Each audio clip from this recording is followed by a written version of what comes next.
over the place this week, so apologies if my video is a little choppy. Wednesday night golf show, Ben Raza, Jason Roslin. It's a bad one, man. I don't even know. I don't think we can sugarcoat it. It's not a good tournament.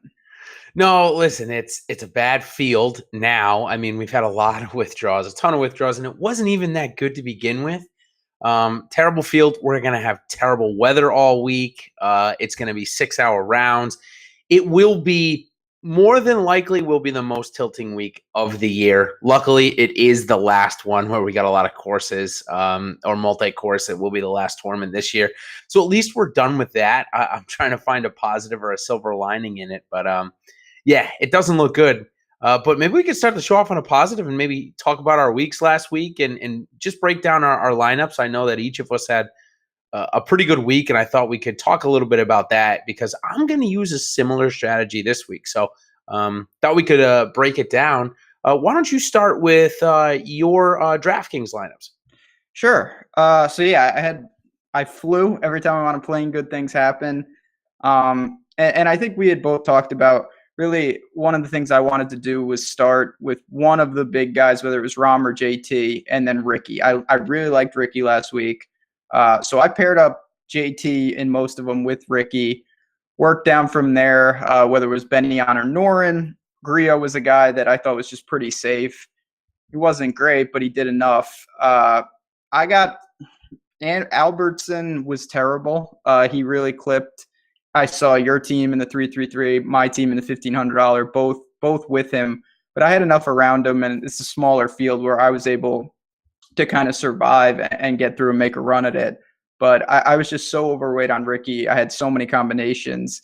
It really allowed me to have enough bullets that even though I lost some guys, Answer and Neiman and whatnot, I was still able to put together a pretty good week. And then for you, I saw you were competing against yourself on FanDuel for a while. You had a boatload of teams up there at the top.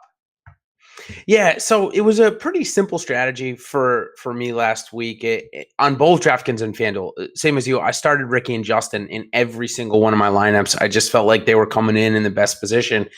But I struggled on DraftKings to get the 6 of 6 through. I had a great core. I had Sung J M with Ricky Fowler, Matt Kuchar, and Trey Mullinax. So all in the top 15.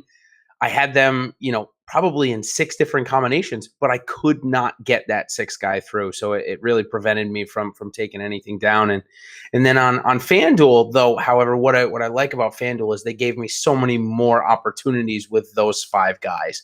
I could go out and get, Johnny Vegas and place him with Trey Mullinax, and then I could get 4 stars. Any combination of the 4 stars that I wanted with Cam Smith or Sung J M or what have you. So I definitely took the advantage of salary on FanDuel and used it last week. And, obviously just praying for that 6 of 6. I saw your 6 of 6, and the way to do it on DraftKings last week was to fade Justin Thomas. I know he came in 3rd in the tournament, but you really had to go to Ricky to be able to get a quality 6 of 6 through.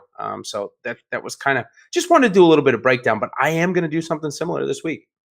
Yeah, it was, it was a little tricky. Ultimately, the way I structured, I needed a cheapie on my main lineup, and Albertson was the guy, and that didn't work.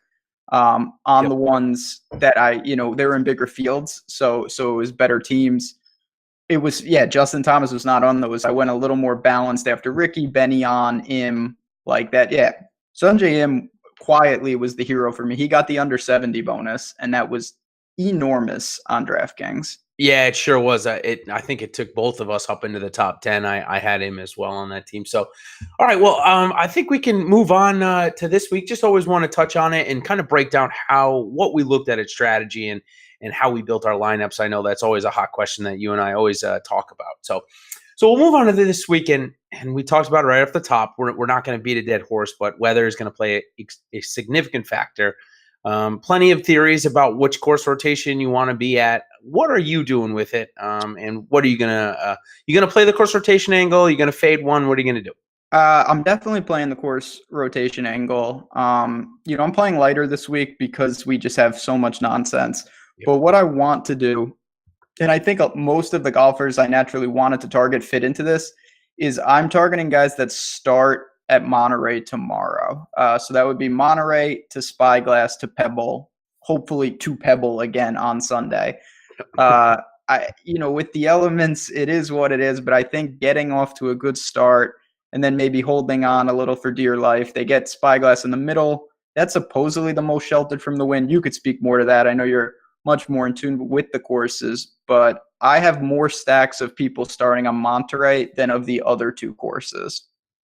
Yeah, no doubt about it. It certainly seems like that is the way to go this week. Obviously, we know that Pebble and Monterey are definitely exposed. They're on a peninsula, so obviously they're a little bit more exposed to the water and the winds. But as far as in terms of easiness, Monterey Peninsula actually was the easiest last year, 38 out of 52 in terms of the yearly rank. The other two was 22 and 16. So starting at Monterey, I just think that it's going to give them a leg up when the conditions are going to get very dicey on Friday. Should maybe taper off a little bit on Saturday, but Friday looks like it's just going to be rain, wind, and the added element of coldness. That's a big factor, especially with golfers. Obviously, they swing the golf club with their hands, and if you can't feel your hands because it's raining and cold, it's definitely going to affect some people. So obviously, these guys have gloves and whatnot, but it does seem like Monterey Peninsula, starting there when the conditions are going to be the easiest on Thursday, is probably the way to go at this point. Now, let me ask you, have you looked at all the tee times, and have you found possibly an ownership angle with the other courses? And is there really anybody that you're targeting that's not starting at Monterey at this point? So there's definitely, that's always the trade-off. I'm not the only person. We're not the only people who have thought about this. So you're going to get a discount if you want to go with some other guys. The two guys that stood out that aren't starting there is Tony Finau. He's coming off the missed cut, but I do think if you want to go against the grain, starting with him is very unique this week. And then this is just a gut feel for me. I like RCB this week. Yeah. He's in the 8K range. I don't think he's going to be popular. He's right next to Sungjae Im, who I totally understand why you'd want to play him again. I have some RCB as a pivot away from a guy like that. I think he could make some noise this week.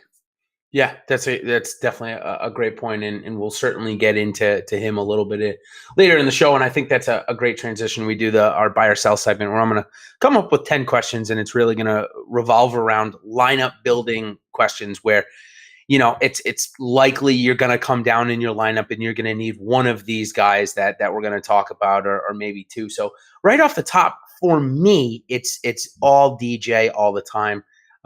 After he wins, he's a golfer that I want to keep playing. I know there's some people that don't like to play the winners. DJ is one where if he wins the week, I'm going to play him until he falls down a set of stairs. I mean, really, he just goes on rolls, and this was part of it last year. Again, he came in second to Ted Potter and third the year before. So obviously, course history is great. Who is your second guy, though, after DJ? And if it's not DJ, why isn't it DJ? Overall, it is DJ for me. I get it. I think he's the safest guy on the board. The $500 today, for some of my lineups, made a huge difference.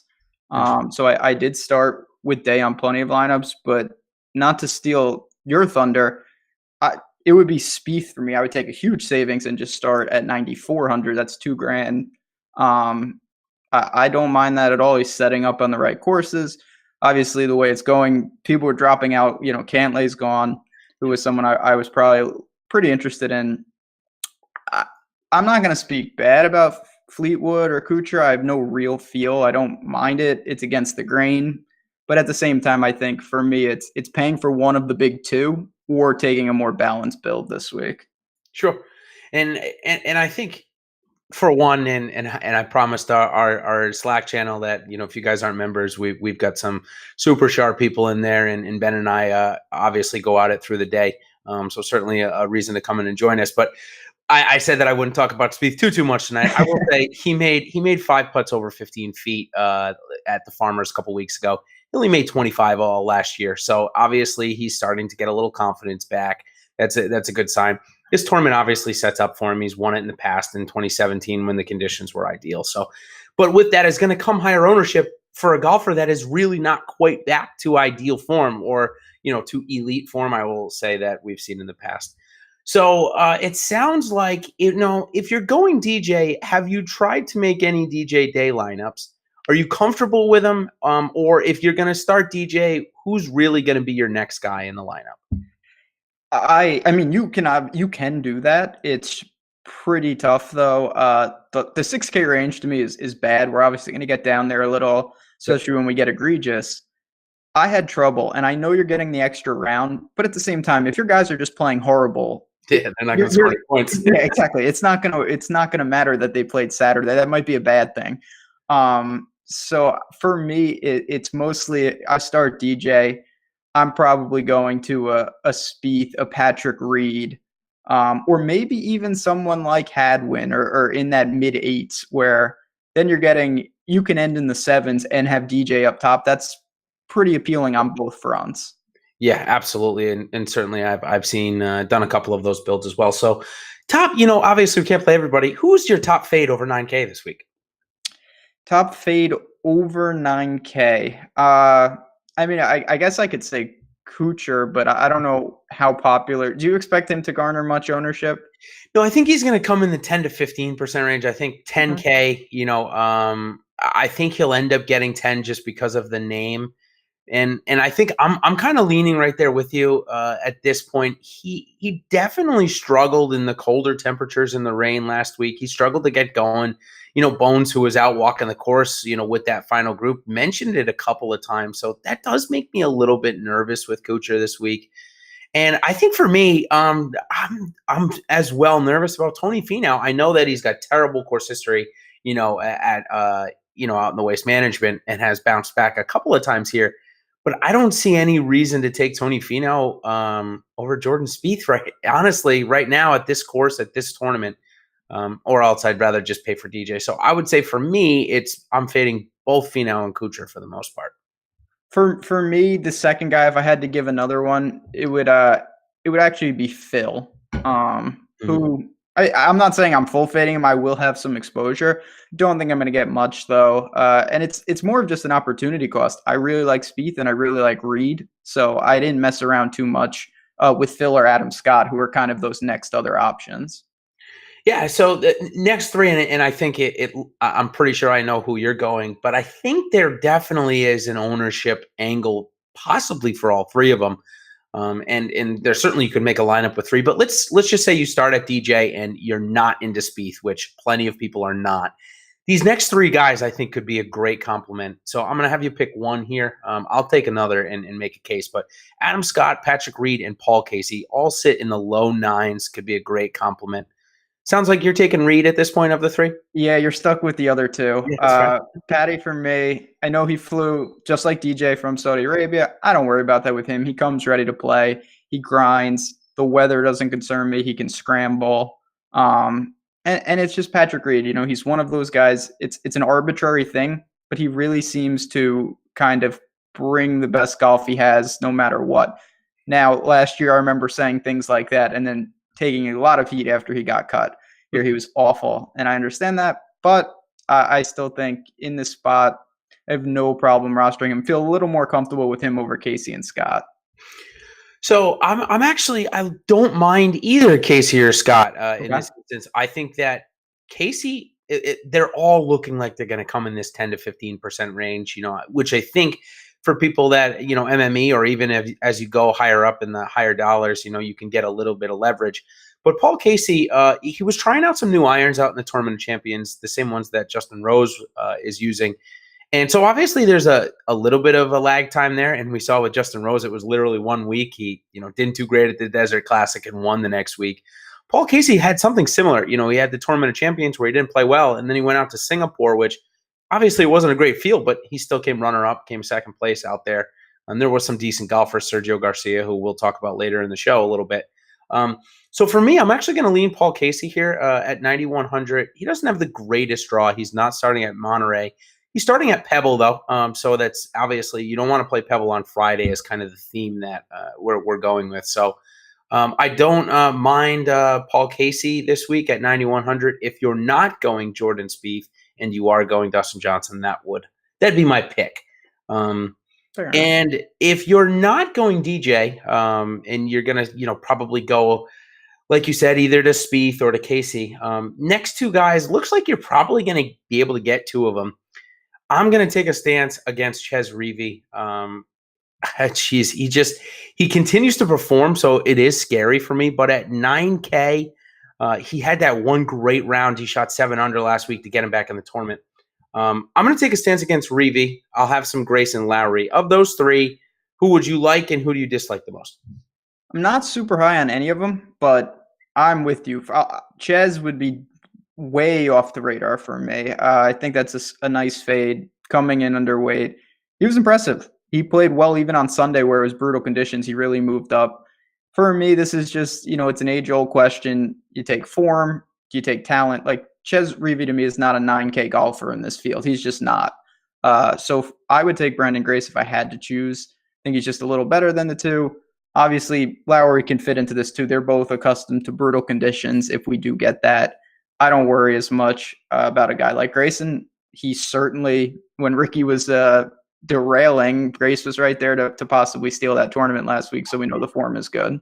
Man, when he hit that 50-footer, I was going nuts. I was not thrilled. And with anger, obviously, as we talked about at the top of the show, both of us were on Fowler pretty heavy, so I was obviously freaking out. All right, and next one, this is interesting. I don't know why, but I think I'm taking a stance against Sung J M on DraftKings as my top chalk fade in the 8K range, and there's plenty of ownership that's going to be in this area. I'm getting all my exposure on FanDuel at 9,300. He's priced basically like, where Doug Gim or Russell Henley is, who we'll talk about next on DraftKings. So I'm taking that DraftKings. It looks like he could be upwards of 15 to 20%. I'm going to take my fade there, and I'm going to just go ahead and go get all my exposure on FanDuel. And if he ends up winning, fine, so be it. Hopefully my FanDuel lineups are fire. But I feel like I need to take a stand, and I think that's where I'm going to do it. How about you in the 8K? Are you following me, or can you not buy into that? So I wrote up Sungjae Im. He's playing great. The more I dug, I was a little concerned. He's played a lot of golf recently. He's not seen these courses too much, certainly not as a professional. I have some exposure, so I may come in around the field, but the stand that I'm making, and I think this is somewhat aggressive, I don't have him in my cash lineup on DraftKings. Yep. And I think a lot of people are going to do that. I get why. I'm just interested, especially with the Webbies and the younger guys, if we get horrible conditions, how will a guy like that really handle it? Because we've seen him, he does what he needs to do. He's obviously a very good player. But just this could be a totally different animal where, shooting one over may be picking up strokes against the field. I'm not saying that's what we get, but I'm not ruling it out either. So if the ownership, and that's why we need to be cognizant of it, if it amasses the way it looks like, I think that's a pretty sharp call by you to maybe take a stand. I certainly am not getting huge leverage over the field on him. Yeah, I think it's probably my biggest stand of the week, especially with the fact that I'm going to have so much DJ and Jordan in my lineups. It's just tough. I tried to place an 8,300 guy in there, RCB or M, and it just gets tough to make a really quality line. I really had to go down to the Russell Knox, Russell Henley. So that brings me to my next question. If you are going DJ Jordan, it looks like you're going to have a really cheap guy and then a mix of these 7,000. So I've got three that are definitely going to be popular this week. Russell Henley, Lucas Glover, Douglas Gim. You can pick one of the three. You can pick two of the three. I have my favorite, but I'm very interested to hear your thoughts. For me, going back to after it's been an ugly stretch for Henley. He sucked me back in last week. He was really good tee to green. I'm going to buy it. I know this sets up Russell Henley chalk week is that's bad. It's a bad start to a sentence. However, in this field with what we're dealing with, he gets the right course at the right time. I like that he plays Spyglass on Friday. I feel pretty confident with him and Kisner. I know Kisner's not on that list, but of those three, Henley would be for me. Gim, that's your account. You were all over him a couple weeks ago. I know he went, I believe, to the web and played very well again. Yep. Are you gonna keep kind of pushing your chips on him, or are you gonna take the kind of guys we have more sample size with? Yeah, so this is actually probably one of my biggest decisions of the week. The way I built out my big lineup, my big dollar lineup, it really is coming down for me to Gim and Henley. And right now I'm favoring Gim, and I think I am because of the chalk factor here. I don't think people are ready to take Doug Gim over Russell Henley. Or I don't know how many people know of Doug Gim. Obviously, the higher up you go, more people are going to probably know about him the sharper the field gets. But for me, it is Doug Gim. I got to be honest with you. I think that his quality of play right now is solid. He was a number one ranked amateur in the world, a year and a half ago. And he almost ended up getting his PGA Tour card. He's gone on the European Tour and had a top 10. I mean, he's gone on every single tour and performed. So I'm ready to buy into this guy. And I would love to see him on the PGA Tour before the end of the year. I don't think it's going to happen. But we're definitely going to see him next year full time and then for the foreseeable future. So, yeah, I'm ready to buy in this week. I think the elements are setting up pretty well for him to go out and grind a cut. And I think he's got possible top 10 upside because we know that's the infamous mark for them. So I will take Russell Henley, though, over Lucas Glover, and I'll take Kevin Kisner also over Lucas Glover this week. I'm just not ready to go back to him this week. Not on Glover either. And we did, friend of the show, Wise Guy, just point out, Henley, not great on POA. Kisner, also not a great POA guy. And that does scare me a little. But honestly, with everything this week, I'm willing to kind of say, you know what, I'll worry about the putting when we get to it. I'm more, if the guy can tee to green, if he's got the right course set up, those are the things that I'm primarily going to. And guys like Henley, guys like Kiz, I think I'm willing to roll the dice even with the non-favorable green. Sure. So I'm going to guess that you found yourself in this next range quite a bit. I'm talking about the low sevens. I've got 6 guys here. I'm going to pair them up just 2 into 3 different ones. JJ Spawn, Beau Hossler, and Pat Perez. I know you played Beau Hossler on your $300 top 10 lineup last week. I think you came in 7th. Saw him on that lineup. Are you going back to Hossler, or are you going to take Spawn or Perez? I believe Spawn has the worst of the tee times. Perez has a great tee time, and I'll verify Hossler for you. Yeah. So while you're doing that, I'm going back to Beau. This guy, he's got a good tee time. So yeah, some of the peripherals check out. So this is something that I like to clarify. A lot of times, we talk about, and because it makes sense, if tee to green is more repeatable, you don't want to bank on guys with the putter. Beau Hossler is a great putter, though, so you can bank on it a little more than usual. He should be gaining strokes. It's still the highest variance thing. I understand that. But he just consistently pours it in. So I'm right back to him again. He needs to be better with the irons. I'm hoping that maybe the shorter courses can help that a little. I'm not sure, obviously, what we see conditions-wise, but I'm right back with him. I have him, and then one more guy, and I'll pass it right to you. I'm going to throw Streelman in that mix. I think he sets up well. He's got good course history, right conditions in terms of course setup. Yeah, honestly, I actually didn't put in Streelman because he's actually a core play for me this week. So I thought that would be too easy for me to pick from. I'm right here. I'm right there with you. He's made 2 of the last 3 cuts, and the finish position and the stats look almost identical to his lead-in form 2 years ago when he ended up with a 12th here.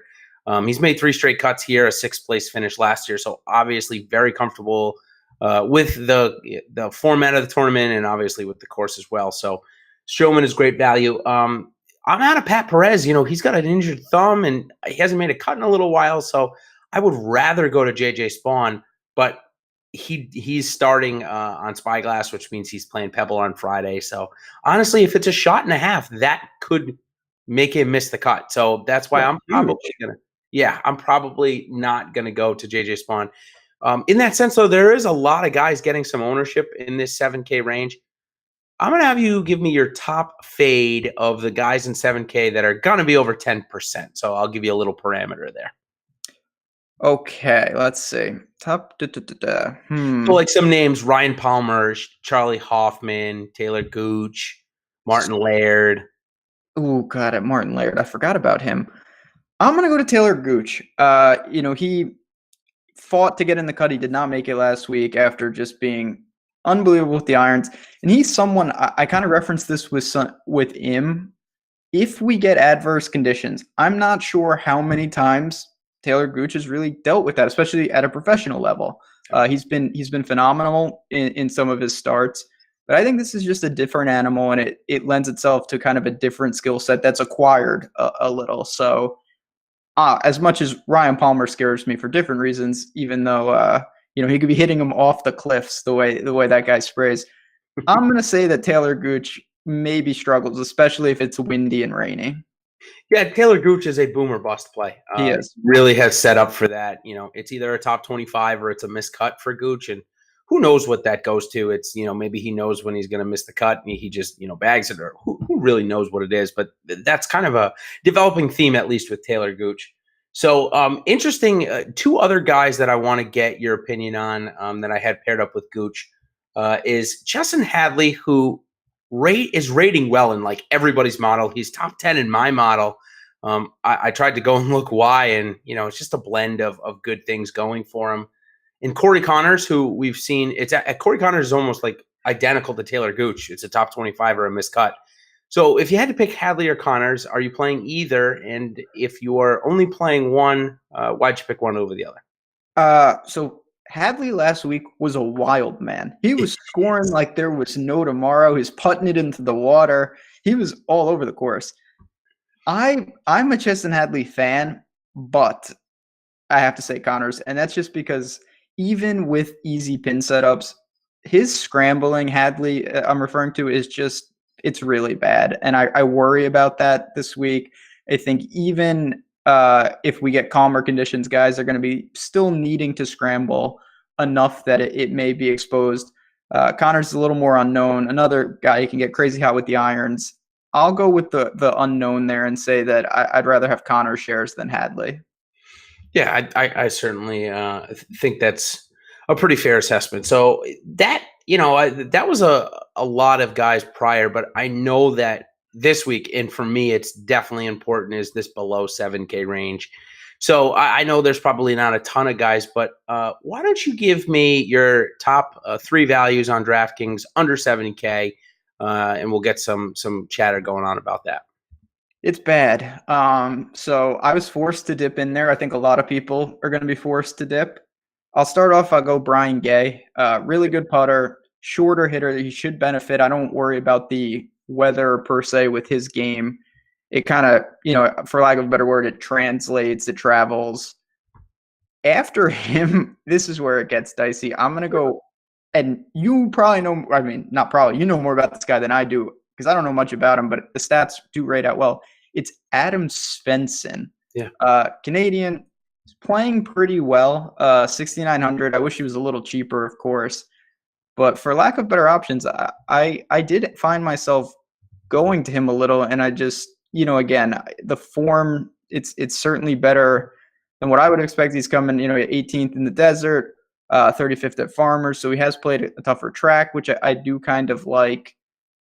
Other than that, though, I mean, Patrick Rogers is a very, very aggressive play. His form is horrendous, but the splits and things like that, he should set up. He should like these courses. He likes short courses.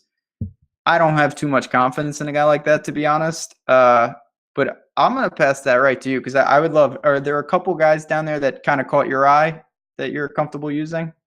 Yeah, so there are a few. And listen, I guess I wouldn't take as many shots as I'm going to if it wasn't a guaranteed 3 rounds, because – Good point. I guess the way I look at it is last week, where I took obviously just a throwaway on Albertson on my main lineup, I ended up with all the rest of the 5 in the top 10. And I guess my point is, if I do that this week, I think I'm aiming for a top 5 because I'm getting that extra round. If Albertson gets me 15 more points, and plays that Saturday, I probably climb up into the top 5. So I guess I'm keeping the same build. So it's gonna push me down to at least one guy down here. One of the guys that I like this week that I am playing and I wrote up is Julien Etoulan, and there's probably a couple pronunciations, and I'm very apologetic if I'm pronouncing it wrong. But here's what we got. Yeah, here's what we got going on. 3 straight made cuts in the 40s for him, but he's been getting it done, which is nice, with again, with the flat stick, which we know is variable, but also with his approaches. He's rather short off the tee. He's from Argentina, so an international player. But came in 33rd here in 2017, which I'm using as a big-time comp because we're going to get very, very similar conditions. So he's at 6,100. That's probably my top play that I'm going down to. I just find that this could be a pretty good spot for him. I'm just looking to try to get through the cut. A couple other names. Ernie Els has been absolutely playing phenomenally. He has. So I think that is that's definitely in play at 6,700. And I will give you my last one that I saw this week that I thought was really interesting. Chris Stroud. Stroud showed up. We know he's a form golfer. And the reason why we know this is because he won the Barbasol 2 years ago. And the next week he came back in top 10 at the PGA Championship. So this is a guy that when he gets into form, we want to keep an eye on. And 7th place last week, 35th here last year. So he's at 6,800. And then one more guy, I guess I'll give 4, is Dominic Bazzelli at 6,800 as well. Has played pretty good this year. So yeah, he's someone that caught my eye as well. Chris Stroud's interesting. That's friend of the show, Ponta. Ponta loves Chris Stroud. So he flashes here and there. It's tough. You know, you did mention you're getting the extra round. You're going to obviously hope for scoring even in tough conditions. And this is top 60 and ties getting through to Sunday. It's going to be tricky. It's going to be tough. But that's really you're going to be in the same boat with everyone else. You kind of have to build uncomfortable this week. I don't see many ways around it. And that's kind of where we're at. Yeah, definitely. And we've got some good questions coming up in our segment that we take questions from everybody. So we'll certainly get to most of those. We'll transition quickly. I really like to do this segment. For me, I like to do this because this is where I'll rattle off some of these low-owned guys and just kind of get your pulse on if you think they're going to make it to Saturday most weeks, but Sunday this week. So, and then I'm going to throw in some guys that I don't think are going to make the cut that are going to be higher owned. So I'm going to start off right off the top, and maybe I gave it away here, but it's Matt Kuchar. I don't have him making it to Sunday this week. I like that. We both kind of, earlier in the show, we were talking about maybe that top guy that I'm not there on. I will say, credit to Kuchar. He low-key was right in there. Grace kind of became the guy. Kuchar was doing his thing. I'm not really interested this week. I don't think I get burned too many times by just looking elsewhere. Yeah, not a 10K.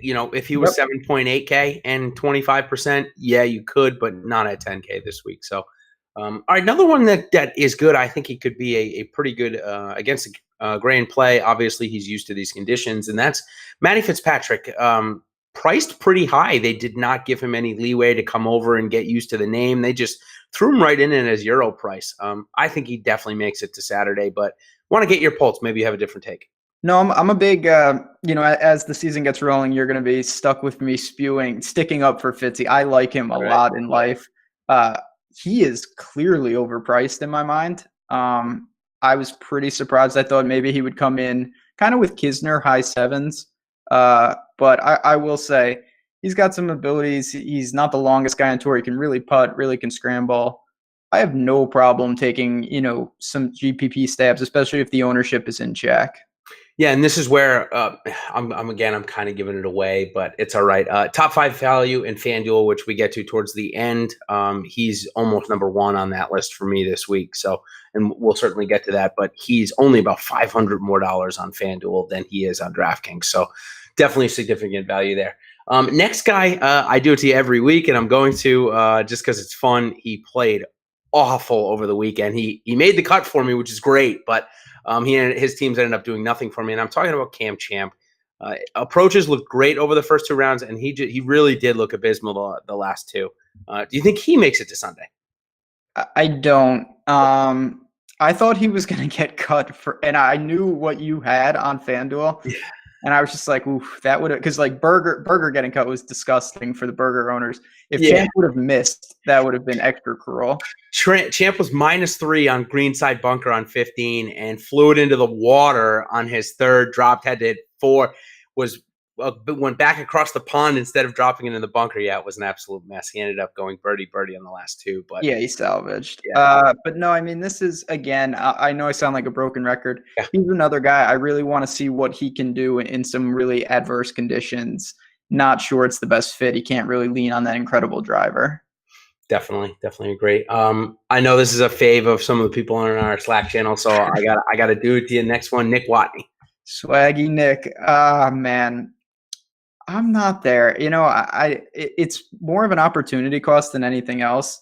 I like Fratelli. Hoffman's there. We talked about Henley. Could he make it to Sunday? Yeah, but I don't see how many times he's really crashing the party in the sense of, you referenced Gooch, where you're like, hey, he may get cut, but if he doesn't, he's probably going to pay you off. Watney to me is the opposite. He may middle, he comes in 45th. How is that really that helpful?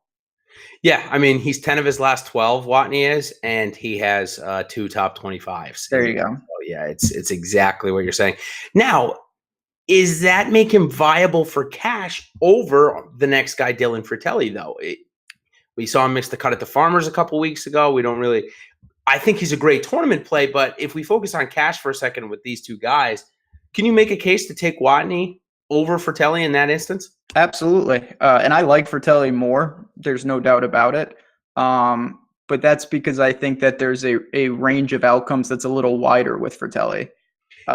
And I do think Fratelli gets through to Sunday. I think that playing on the European Tour for the last 5 years or so has made him at least more used to these elements than the PGA Tour, which is probably getting 75 every week or something similar to it. Now it doesn't happen every week, but no, I'm just Fratelli is still a work in progress. Obviously, I'm not going there for cash, but I do think that all in all, he's the better play. However, Nick Watney's lower variance, and if you're looking in cash, that's kind of what you're more apt to do. Definitely. So as we move on, this guy was popped a couple of weeks ago, and on his approach numbers, they looked really good. Proximity numbers looked really good. Strokes gained approach looked good, which is all very good correlating. When you get both of those looking good, normally it's a good sign.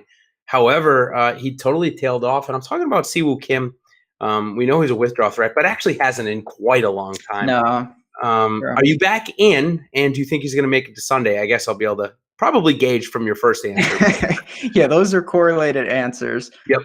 I am not there with Siwoo Kim either. Another guy in that same price range. I'll give a quick shout out to Trey Mullinax, who's right there. I like him. Our boy Eagles, I know he's playing on Yahoo. He's one guy. Obviously, we'll talk a little more about that. He's the min on Yahoo, only $20 there. 7-4 on DraftKings. I don't mind him in any of those spots. I think I'd rather go there. Siwoo, you kind of said it. I don't know why exactly it's not really clicking though.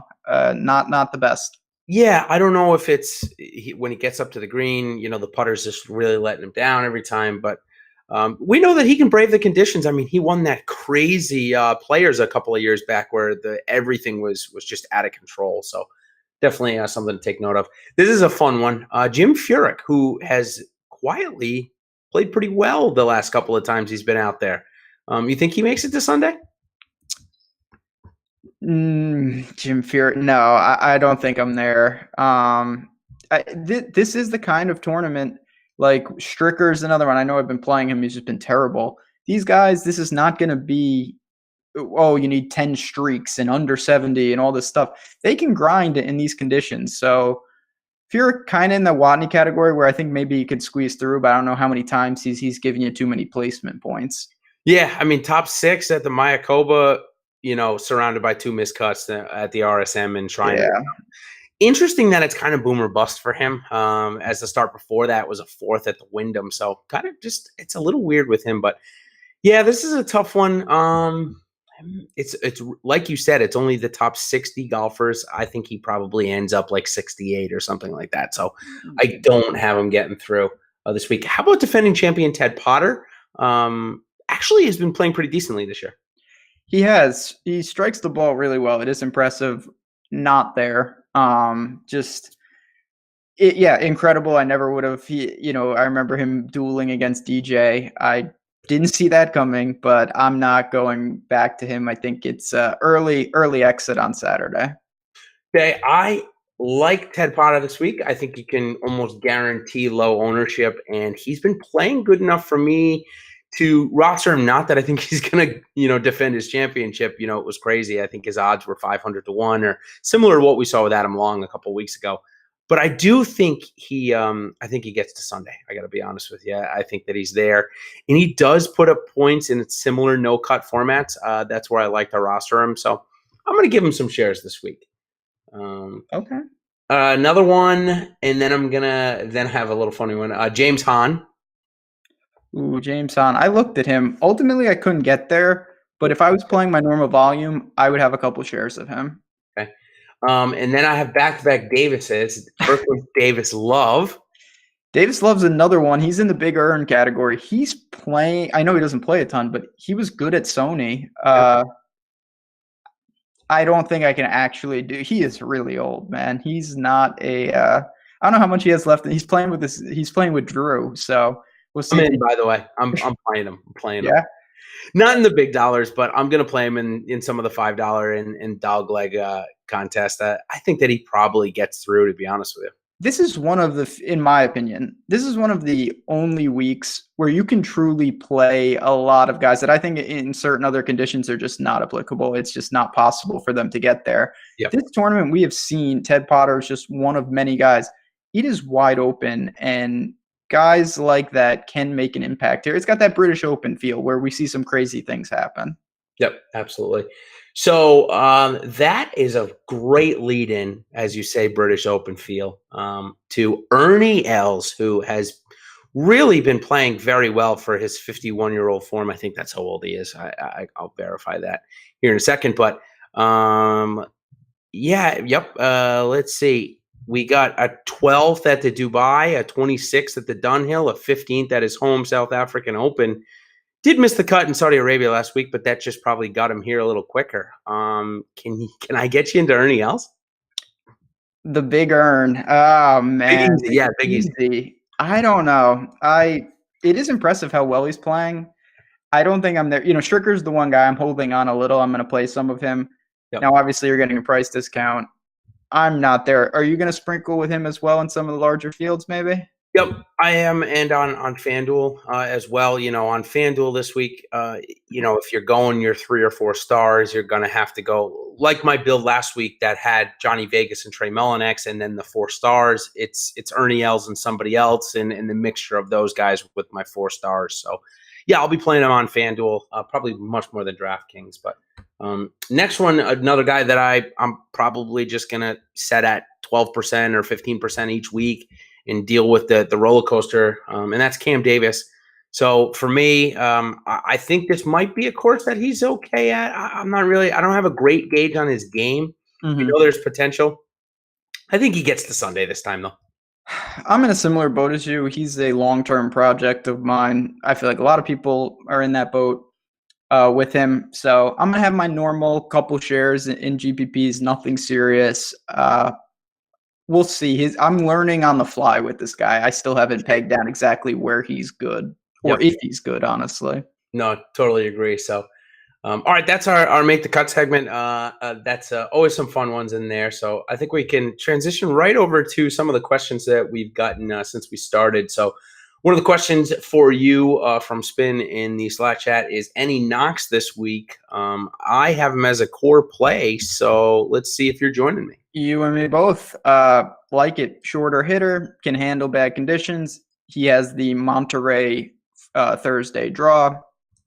No, really nothing wrong with him. He is Russell Knox. That's not the best thing on your resume, but I have no problem with him in any format. Yeah, and I'll just talk quickly about kind of he has played 4 straight weeks, but I want to go back to a time last year where starting with the U.S. Open, he went even before that. If we go back to the Byron Nelson, he only skipped 1 week and played 7 straight weeks, and on his 6th week he won in Dubai, and his 5th week he came tied for 2nd. And so it seems like as he gets going, the form gets better, and we're in week 5 here. Conditions that obviously he's going to be used to growing up in Scotland. So I'm not gonna say I'm all in, but if he looks like he's gonna be about 10%, I'll probably be about 4x that this week, to be completely honest with you. I'm with you. I really do like that's a range. We did just have, and I think it's an interesting question. I answered in chat, but I'd love to get your thoughts. We talked about these guys, but like Knox versus someone like RCB versus Sneds. Do you have a preference of those guys? I like all three, but it would be Knox for me. I do. And this is where I'd be like, okay, Snedeker has been okay lately. Obviously, he's great course history. This is where I would lean to that course rotation belief of what you and I are getting behind. And like you said at the top, we're not the only people to feel this way, that starting at Monterey is the best. And the tournament coordinators likely feel the same way we do when you look at how the tee times come out. DJ, Spieth and Reed and Mickelson, and before Cantlay with Drew and Adam Scott, they're all Tommy Fleetwood. They're all starting on Monterey. So obviously we're not the only ones that think this. But Knox has that draw, so that's where I'd lean. If I had to flip a coin and I only got one of the three you just mentioned, I would go Knox for that reason. All right. Enough. Yeah, so we got one from Coolers in our draft. Here we go. He always gives us a big range, and I love it. So I'm just gonna rapid fire him: Werenski, Piercy, Albertson. Why are you doing that to us again, Coolers? McDowell, Glover, Kang, Saunders, and Roberto Castro. I got a couple on there I like, so I'll let you get first pick. All right. So out of those guys, I think for me, this factoring in price, I'm going to have to say Albertson. I know that sounds crazy. And I'm not high on him, but you know what? He's flat 7K. I'm going to chalk last week up to an anomaly. He was awful. He was so bad. From the first tee shot, he was terrible. So it's funny because, I was traveling. There was no sweat. He was just immediately over par, and it only got worse. At no point did it look like he was rallying. I texted one of my friends who we chat a lot during the golf tournament. He's a former Millionaire Maker winner, and I chatted him and I said, right as he was playing with Burns and John Catlin, and both of their tee shots had updated on Shot Tracker of in the middle of the fairway, and I'm like, it's already done. I'm like, I can take him off of my favorites. He's going to miss the cut. And sure enough, he made double on the first hole. They couldn't find his drive for a while, and I knew that was it there. So thanks a lot, Coolers. I appreciate you doing that to us. I'm interested in Roberto Castro. Ooh, okay. Yeah. Here's a guy that had to go back to the Web Tour after losing a tournament that he all intents should have won on the PGA Tour. He's a shorter hitter, so this tournament should set up well for him. He should be able to weather the conditions. So he's in the player pool. I am going to go back to Albertson because he burned me last week. I have that 5% automatic rule for the next week after somebody burns me, just in case they end up popping the next week. I don't want to not be on him at all. So it's Castro's a guy I'm a big fan. Obviously, I prefer him more in the Florida, Bermuda, Wells Fargo type, but he's a very good ball striker. I'm not sure. We'll see. The scrambling will be put to the test here, but yep, you could do worse than him even in that micro range. Agreed. How about Richie? How about Richie Werenski? I have a little interest. Popped last week a little bit to the sense where it seemed like his game came around. He had missed a cut prior to that, so I'm going to buy into a little bit of the New England product. How about you? He's close. I may have a share or two. He's gotten really hot with the irons a couple times. We've seen him do some work. Not a guy I'm super into. I did keep it pretty tight. Went with some more known commodities just because, again, I think this weather is going to shake some stuff up for some of these guys that we don't have a huge body of work for. Definitely. So let's talk. I've gotten it twice, which seems kind of weird. But obviously he must be getting talked up in a couple other spots. And I don't mean weird in the sense that it's just a golfer we don't normally chat about. And that is another Adam, but I'm talking about Adam Schneck this time. I believe he made the cut last week. Yes, he did. He's actually made 3 straight cuts, all being 55, 57, 67. So nothing that good. But statistically, it looks like he's showing up for some people. Have any thoughts on him? Do you want to chat about him at all? So you're right. I've seen his name more than one spot. I didn't even look at him. And then I dug in because I had seen the name. And I will say, I get how people are getting there. The irons have been pretty good. The putter has been pretty good. Okay. The results really haven't been there. How's the DK points? Is he just a bogey machine, or? I really don't know. It looks like he's doing enough. There's a handful, and again, it's golf. Crazy stuff happens, but there's a lot of guys who, they get through, and then you think they're playing well, and then they end up in 65th. And I'm not really sure again how high this guy, even if he gets it right, he showed up at Sanderson, but like this is a tougher field. This is a different animal. I'm not there. I don't think this is the week where he really levels up in terms of result. Yeah, and I think the next guy I'm going to talk about, obviously they're not the same price. They're separated by $700, so it's actually quite a bit. But I would rather go this guy. It's just people asked us in back-to-back. I'm not comparing the two, but I'm talking about Ryan Armour, and I'm an Armour fan personally. When I was out in the Tournament of Champions last year, he spent a considerable amount of time just talking to me about the course and whatnot. So he's got a little soft spot in my heart, and my wife likes him too. So I guess that's easy to root for somebody that your wife does. So are you buying in this week? He's another guy. I think he's kind of in that. I don't want to say he's in the Ernie Els Furyk mode, but he's not the most dynamic player. But I think this suits him. He consistently, his game is pretty solid. Can strike the ball well. I think I can get there in him. I did want to say, and we had another question. It's the same price. Do you have any Matt Jones, who he is not like Armour in any way? He's more on the erratic side. Did he make the pool? I saw him. And he T13 at Farmers, miscut, T29 at Sony. So I actually can see how some people are getting there. And I used him on FanDuel because it's a $700 price difference. He's only $7,900 on there. So in the lineups that I got my 4 stars and needed, again, 2 guys under 8K, he was part of that pool. $7,200 on DK seems really, really expensive for me when I got somebody like Kevin Streelman who seems like a better fit for this course, maybe. I can't say that he's in better form because, Jones is coming off a T13. So, yeah, that one's definitely interesting. I think he's probably going to end up with more shares for me the more we talk about him. Yeah, it's tough. Like I said, this week, you're going to have to make some arbitrary stands. And this is where, again, you want to look at that weather. You want to look at that course rotation. Try to group your golfers on a macro level. Because to me, there's buckets of 10, 15 guys. You can't play all of them. You're going to have to kind of mix and match. Definitely. All right. So we're getting towards the end of our show where we have 3 little things that we like to do at the end. We like to point out some values of the other sites. And, I got to say, FanDuel is definitely in the past, tried to grow their golf product. And I think they're going to come out with, some new things to help that in the upcoming weeks.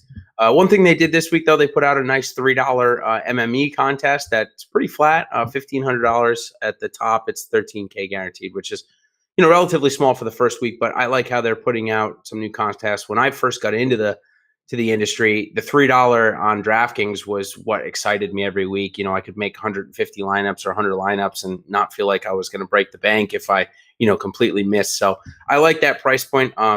Some good values there. I talked about Matt Fitzpatrick earlier in the show as being a pretty good value. I will take, I'll take one more and then I'll throw it back over to you. JB Holmes, who kind of popped a little bit last week after his abysmal round at the Farmers. And Doug Gim is almost in every single one of my lineups on FanDuel.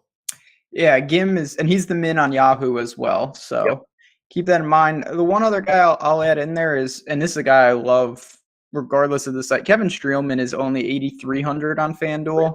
Yep. He is, he's 23 on Yahoo. So across the board, I don't see many reasons why I'd want to get it. Certainly the price is not deterring me for a guy like that. And you can kind of look to him if you want to be a little different. Other than that, everything up top seems pretty standard. Yep. It's still, I'm choosing the best available guy. I don't think that's where you make your stand, but as you work lower, you can get some definite value on the other sites. For sure. Just two real quick names next to Doug Gim is that we've also both said we like on this show. So you can definitely expect to see them in my player pool on FanDuel, and that's Dylan Fratelli and Trey Mullinix, 8,100 and 8,000 over there on FanDuel. So you can expect to see me have a quite a bit probably of them. So I think that probably wraps up the value section. Before we get into our egregious hot take, I bring a little bit of a golf side to this. I used to be a scratch golfer before I had my son, and I'm a little bit not quite as good now. But I like to keep up on the golf goings on. And one of the things that happened last week in Saudi Arabia is Sergio Garcia got disqualified. Yes, he did. And beat up the golf course and threw a temper tantrum that could be heard all the way over here. We don't have all the video. What's your take? I mean, Brooks Koepka came out and bashed him. I mean, just laid it all out. If you haven't heard the clip, go check it out. I believe it's the Playing Through podcast is who had the interview. Awesome stuff. What do you make of it? Just give me your 60 seconds on the situation. Not to play therapist, but I'll say this, when Sergio won the Masters, he got married, he had the kid, it really seemed like the guy who spit in the cup was gone, and then time goes by and he kind of reverts back to who he probably really is. Thought he was. Yeah, he really seemed to turn over a new leaf, and now you see him just beating a bunker. Not that that's what got him disqualified, but the video we do have is just him destroying a bunker in rage. Yeah, if you guys haven't seen it, you got out of control. It's out of control. It really is. All right, so we'll end with the hottest takes, and it's a guy that I talked about on the show for me and my hottest take, and that's Julian Etelin. I got him as a top 20 this week on the betting site. It's pretty good odds. It's about a 15 to 1 on the top 20. On the 10, it's about 25, and then goes up from there. So I just feel like his approach game and his putter is going to make him prevail or help him prevail this week, and I can see him getting inside the top 20 for his best start in quite a while. Okay, I'm going to go, and I'm going to say that Ryan Blom's not playing, so you don't get him this week. Son of a bitch! Now I'm in big trouble now. I'm going to say that RCB is the best player in DraftKings who doesn't start on Monterey. So of all the guys who are not in the stack that I'm really trying to do, I think RCB is the best showing of anybody. Yeah, and he's a guy that if the weather angle that we have talked about all show ends up coming, he probably ends up in the top 15 or 10 and probably had a chance to win if he had given the right course rotation, if that ends up playing out. So I think that's a great way to end next week. Like I said, this is the last week that we're going to get the multi-course rotation. Next week, we got a great tournament. It's the Genesis. We got, I'm sure, a huge field for that. And then I believe we head to WGC Mexico, which obviously we're gonna get Tiger back for. I'm pretty sure. I'm not positive, but I'm pretty sure. So I think so. Yeah, we got some pretty good field. Obviously. Yeah, we got some 2 really good weeks. I know that there's going to be big contests on DraftKings for the next 2 as well, because they've already started to run satellites, which is good. So got some 2 good weeks. Get through this week, grind through this week. I wish everybody the absolute best. It's going to be grueling, whether you're watching Shot Tracker or you're watching coverage.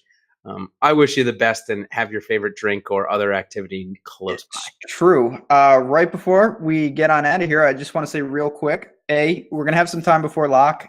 Tomorrow, you will have you and me breaking down the betting show. We're moving it to Thursday tomorrow, so we're going to hit some golf head-to-heads on that show. So if you're looking at that in the morning, you're setting your lineup, stop on by. We're going to be talking college basketball and golf and plenty of other stuff.